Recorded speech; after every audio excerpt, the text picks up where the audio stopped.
This video shows how to install Yanhua MQB-75 thumb screw fastened interface board.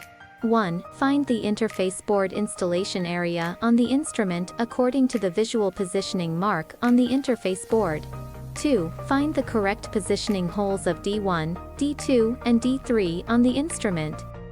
3. Align the interface board with the screw fastener holes and D1, D2, and D3 positioning points.